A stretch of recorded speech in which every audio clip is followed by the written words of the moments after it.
कम समय में बहुत सारे डिफिकल्ट सब्जेक्ट्स पे आपको फोकस करना है और बहुत अच्छे नंबर्स लाने हैं, तो ये वीडियो आपके लिए है।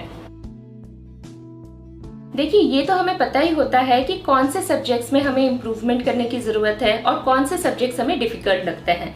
अगर एक सब्जेक्ट है जो आपको डिफ़िकल्ट लगता है, जिसमें आपको इम्प्रूव करने की ज़रूरत है, तो आपको पता है कि उस सब्जेक्ट पे आपको ज़्यादा फोकस करना है as compare to other subjects, ताकि उस सब्जेक्ट में भी आपके मार्क्स अच्छे आए और ओवरऑल परसेंटेज आपका अच्छा आए। पर अगर एक से ज़्यादा सब्जेक्ट्स हैं जो लिमिटेड टाइम में आपको कवर करने हैं और सब पे इक्वल फोकस करना है और अच्छे मार्क्स लाने हैं, then it becomes little difficult.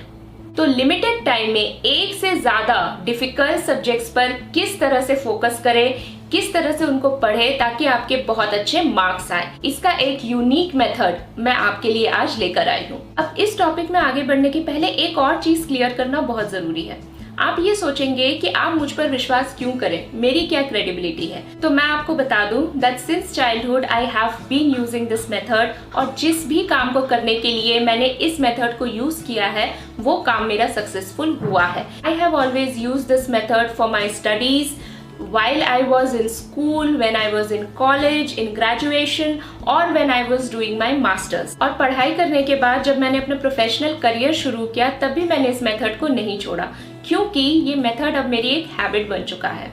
इस टाइम पर मैं एक मल्टीनेशनल कंपनी में जॉब करती हूँ, मैं एक यूट्यूबर हूँ, मैं एक मोटिवेशनल स्पीकर हूँ और मैं एक एम्पावरमेंट कोच हूँ। आज भी मैं इस मेथड को यूज करती हूँ। यहाँ पर हम पढ़ाई की बात कर रहे हैं, तो इस मेथड को हम पढ़ाई के लिए कैसे यूज करेंगे उसके बारे में हम बात करेंगे।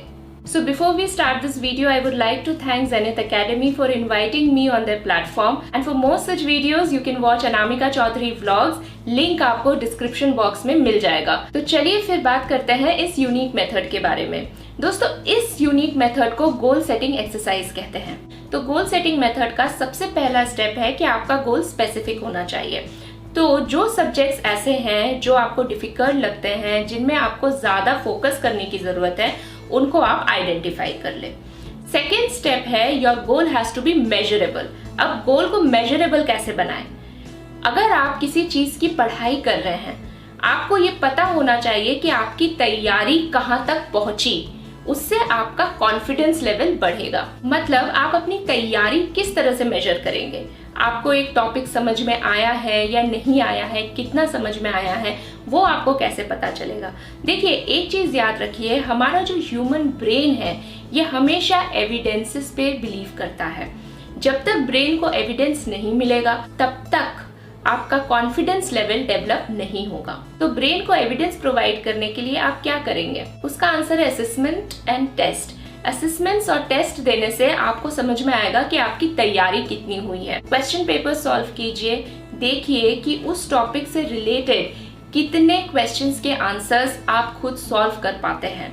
तो उससे आपका कॉन्फिडेंस लेवल बढ़ेगा और आपको पता चलेगा कि आपने कितनी तैयारी की है। Now third step, goal has to be realistic and achievable. ये बहुत इंपॉर्टेंट है समझना। आप एक दिन में अपना पूरा सिलेबस कवर नहीं कर सकते, तो आपको डेली बेसिस पे एक एक टॉपिक डिसाइड करना होगा जिसको आप कवर करना चाहते हैं। तो उन टॉपिक्स को डिसाइड कर लें। डेली बेसिस पे अपने आप को उतना टॉपिक कवर करने का टारगेट दीजिए जो आपको लगता है आप इजीली कवर कर सकते हैं, कंफर्टेबली कवर कर सकते हैं। आप अपने आप को उसके बाद स्ट्रेच टारगेट्स दे सकते हैं। आपका गोल टाइम बाउंड होना चाहिए। मतलब आपको ये पता होना चाहिए कि ये जो सारे सब्जेक्ट्स हैं, इनकी तैयारी आपको कितने टाइम में कंप्लीट करनी है। जब तक आप अपने आप को एक टाइम फ्रेम नहीं देंगे, एक टारगेट नहीं देंगे, तब तक आपके लिए उस गोल को अचीव करना बहुत मुश्किल हो जाएगा। तो हमेशा याद रखिए, आप टाइम फ्रेम जरूर इंक्लूड कीजिए कि कब तक आपको अपनी तैयारी कंप्लीट करनी है।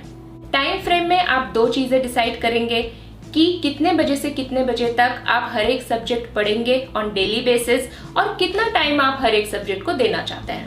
आपका गोल शीट बनने के बाद कुछ इस तरह का दिखेगा। ये मैंने एक सैम्पल गोल शीट बनाया है आपके रेफरेंस के लिए। आप ठीक इसी तरह से अपना गोल शीट बना सकते हैं। इस गोल शीट को आप एक चार्ट पेपर में बनाइए और इसको अपने सामने लगाकर रखिए ताकि आपको पता चल सके कि आपने कितना गोल अचीव किया है और कितना गोल आपको अचीव करना बाकी है। इस मेथड को यूज करने से हमें पूरी क्लैरिटी मिलती है कि हमें कैसे मेहनत करनी है, किस डायरेक्शन में मेहनत करनी है। तो आपने देखा स्टडी गोल्स बनाना कितना सिंपल है, कितना इजी है और कितना स्मार्ट है ये टेक्निक। पर आप इसे याद कैसे रख सकते हैं? इसको याद रखना भी बहुत इजी है। इसको आप कह सकते हैं स्मार्ट गोल्स, है ना ये मेथड सिंपल। तो चलिए कर लेते हैं क्विक रिकैप। आपका स्टडी गोल स्पेसिफिक होना चाहिए, मेजरेबल होना चाहिए, अटेनेबल होना चाहिए, रियलिस्टिक होना चाहिए और टाइम बाउंड होना चाहिए। अगर स्टडी गोल्स को सेटअप करने में आपको कोई भी प्रॉब्लम हो तो आप मुझे बेझिझक होकर लिख सकते हैं ऑन anamikachaudharyvlogs@gmail.com। डिस्क्रिप्शन बॉक्स में मैं अपना ईमेल आईडी डाल दूंगी। जैसे कि मैंने आपको पहले बताया था कि और ऐसे वीडियोस के लिए आप देख सकते हैं Anamika Chaudhary vlogs, link description box में मेंशन्ड है। चलिए फिर मुलाकात होगी आपसे एक नए टॉपिक के साथ। तब तक के लिए नमस्कार, जय हिंद, जय भारत।